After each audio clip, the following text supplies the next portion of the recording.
Hello, and welcome to Tell Me About Your Book. My name is John Christian.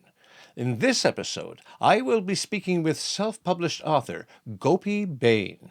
He has written a fictional account of how modernism has negatively affected our society. So, stay tuned.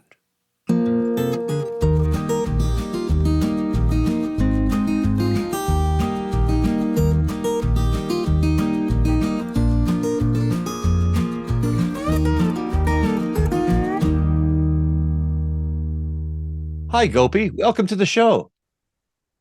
Hi, thank you for the opportunity for the interview. I'm really excited to meet you Well, my finally. pleasure. So, you wrote one book that's coming out soon. I sure would like to hear more about it. Tell me all about the book. The name of my book is Children of Decay. Where I really got the idea of my book is when I lived my life in my country growing up. So I lived a significant amount of my life in rural areas, and I have met a bunch of interesting characters over there.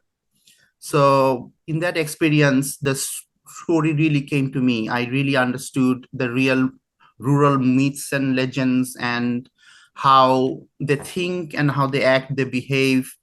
And looking at that rural life and looking at the difference in culture between urban and rural, the resonance of urbanization has really given me this idea of a book where I can show that how civilization and progress has like corrupted not only the nature itself but also the human nature, Mhm. and how it has impacted morals and values and age-old traditions as well. So I wanted to take the reader on a journey into a world where they can truly understand the impact of urbanization and what it had done to human nature and their nature in the physical sense.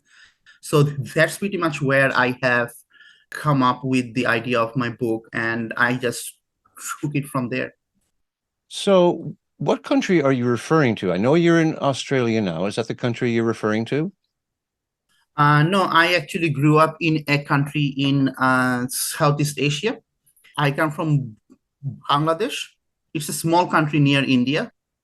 I have explored from the perspective of a witness narrator who has come from the city, like the way I used to visit the rural areas when I was in my country. And I introduced the witness narrator to a very powerful ruling class family in that rural area. And I wanted to show some of the family stories and secrets and all the intricacies of a rural life and what their power and what their greed has impacted, how it has impacted the lives of the people and the nature of humanity. So what I wanted to understand is like through their actions and through their histories, how they have um, where they were and where they have found themselves and what they need to do to ensure reparations. So all these things about power and vanity and nature itself, these are the themes I have explored with my book. Very good. Well, playing devil's advocate, how do you explain modernization and what should we do about it? We're talking on a program called Zoom, and you're in Australia and I'm in Canada, and somehow we're agreeing on the subject of your book. But what about in modernization? What do you think we should do about it? That's a really interesting question. I feel like that it's a question that requires some contemplation. When it comes to modernization, the way I see it is that um, there could be modernization and it could help humanity. But what we cannot afford to do is to give ourselves to modernization with greed. So when greed actually comes into modernization and urbanization, it actually instead of instead of helping humanity, it actually corrupts humanity. So when we become so much seeped into grief, we lose touch with our own humanity, and we lose in touch with the rest of the society, and we forget about the people. So what's important in modernization is um, for us to remember who we are, and even when we live in a world which is continuously changing and they are in the verge of change, we need to keep remembering who we are, what our purpose is as a society, and that we still need to keep the society. We still need to keep a society that uh, cares about others, Mm-hmm. and it cares about the real values and Absolutely. what makes a society great and what makes us great. Yeah. Yes, I agree with all of that. Does your book get political in any sense? Because it seems like these changes could only happen if people get together. When people get together and they make changes, that's called politics. Does your book go there? In a way, my book is political. It's not political in a direct manner.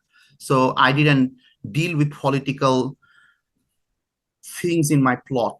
But one of the ways I have been inspired for my book is a big event in my country, which occurred a few years ago. There was a big accident in a big factory in my country.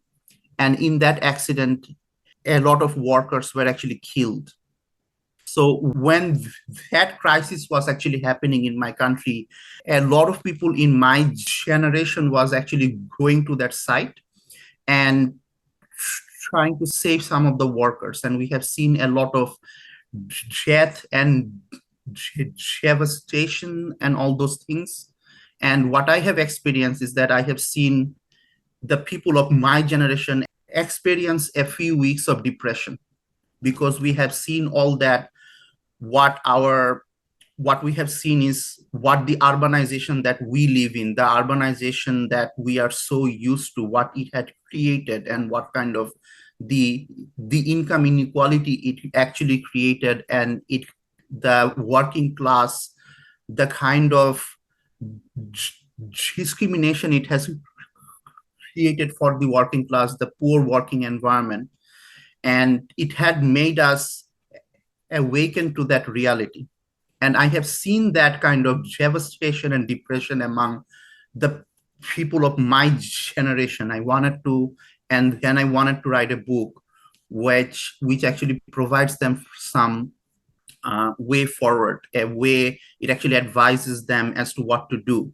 So Mm-hmm. ultimately, what I wanted to express with my book is that regardless of where we come from um, urbanization, destruction, and decay, and our own fathers have actually created a world which actually caused all this. So it created a moral dilemma in our minds, because we have seen our fathers and mothers and our previous generations as we grew up, but at the same time we have seen what they did to the society. So what can we do? Mm-hmm. And what I wanted to give um, to the people of my generation is a bit of hope that we can still take actions, that we can still repair and rebuild, and like really what I wanted to focus on my book is the idea of rebirth, the idea of like we can always fix it, we can always revert back to um, a a better time, really. So ultimately, in that sense, I have touched on a few political ideas, but I have touched on it in a um, very consultative way, not in a way of trying to create any kind of conflict. I wanted to give a message instead. Right. Right. I've never been to that side of the world. I'll ask you if you've been to North America, or this side of the world, as they call it. Have you been here? Have you visited here yet? And not really. I plan to one day, Okay. but not yet. Yeah. When you say these ideas and solutions you have, Do you think that they're more localized to Asia and that side of the world, or do you think that it could be applied to anywhere? It's a really good question, and I have actually thought about this question when I wrote the book. So one of the things that one of the intent, like literary intent I had in my book, and it has been it has been expressed by my beta readers and my alpha readers as well, that I have managed to fit, like, write the book with that intent, is that I try to make my book um, not dependent on any specific time or place. So one of the ways a few of my alpha readers have expressed is that the book seems out of time. So it is rooted to a specific culture, but this story and the way I have presented the story to the readers is universal. So I have intentionally not tied the book to any kind of geographical area, and I have intentionally avoided naming places. So I have intentionally tried to create a story which can be more like a fable, so that it can be used as a learning for everybody in everywhere in the world. I have experienced it in my way, in my culture. So when people of my culture read it, they will feel it. They will feel what I actually mean. But at the same time, if people outside the culture read it, they can take a few things away from it as well. So I really wanted to make my book universal in that way. Yeah, and see, through fiction, of course, it's well, it's got its own complications, but it's a lot easier to get messages across if it's fiction, right? Yeah. I feel that fiction is, like, the way I explain it is that fiction is a great way to actually tell the truth. Like, there is some truths which we are too afraid to tell, and there are some truths which are too hard to actually dig into if we are being real. And fiction is a way of actually exploring that and seeing what actually happens. So fiction is a great way to actually explore what happens in reality, and to explain reality. One of the ways I like to say, like, I write in literary fiction.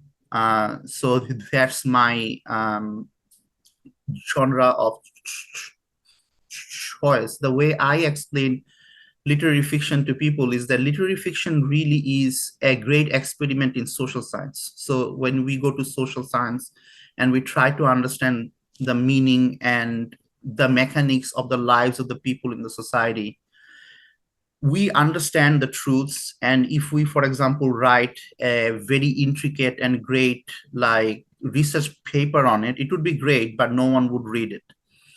But we can take the insights of that research and we can actually write a story about it, and then people will read it and understand the truths. So for example, writers like Dickens have, or Dostoevsky has really done that. They have observed the society around them, understood the truths and the insights around that other people needs to understand and know to go forward as a civilization. And they actually express those ideas and understandings and insights through their stories. So in a way, they are really tricksters. They are writing a story to trick you into learning about others. So that's how I see writing as well. I guess I can call myself a trickster now. It's what I do.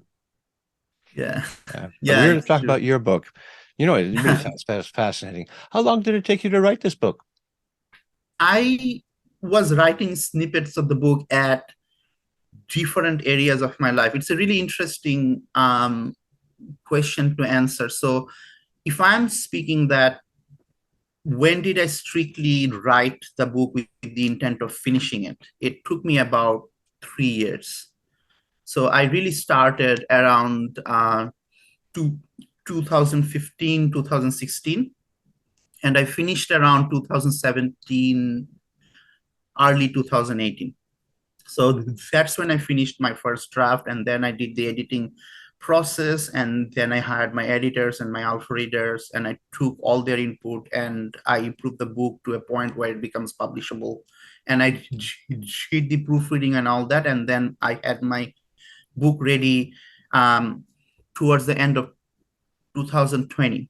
But if I am being honest, like I have been writing this story for a while, because this book is a combination of two stories I wrote in my life. Like when I was in eighth grade, I thought about being a writer. And I wrote this really interesting story, which is a romance story. But obviously, I wrote it in eighth grade, so it wasn't very well written, obviously. And then when I was in college, I was writing another story where I explored the ideas of nature and loss. So around 2016, when I actually thought about writing a book, I thought about those two stories, and in my mind, I kind of combined the plot of them to create a bigger plot. So the book is really a combination of two plots, which I wrote in two parts of my life, and I combined them together to create a bigger plot, a more meaningful, a more impactful plot to write the book. So that pretty much was the process of it. Well, are you thinking in the future you'll write another book? Yeah, I have a few ideas. In fact, I'm actually writing a few books right now. I have a few work in progress books. Uh, Currently, I'm very keen on writing a thriller. So I have this really interesting idea of a thriller which explores a global criminal industry, but also it looks at a protagonist which is going who is going through an identity crisis. So when because the industry is spread across the globe and across culture, these protagonists have gone through different cultures and experience how the culture has changed when they went from their remote life into globalization and all that. And the book is really the identity crisis he feels throughout the process. So it's a thriller, but I'm exploring some big ideas with that book. So I'm currently writing that book, and I'm really keen on finishing it up by the end of this year. Cool. Good for Thank you. you. Good for you. And where is your book available? It is available in hardcover and paperback. I actually have the hardcover right here. So it is available in Amazon, Barnes and Noble, and all the big retailers. If you're talking about the ebook, it is available exclusively in Amazon. And also it will be available in Kindle Unlimited. It looks like a nice book. Yeah, very nice. It was a pleasure speaking with you, Gopi. Thank That's you. a fascinating book that you've written. And Thank you so much. when it's available, I just may order that because I think I want to read more about how you think the modernization should, mesh with the traditions of the world as well, because that is the direction we're going in. So I'm really curious to see how you approach that. Thank you so much, and I hope you enjoy it as well. Thank you. Take care of All right. yourself. Bye-bye.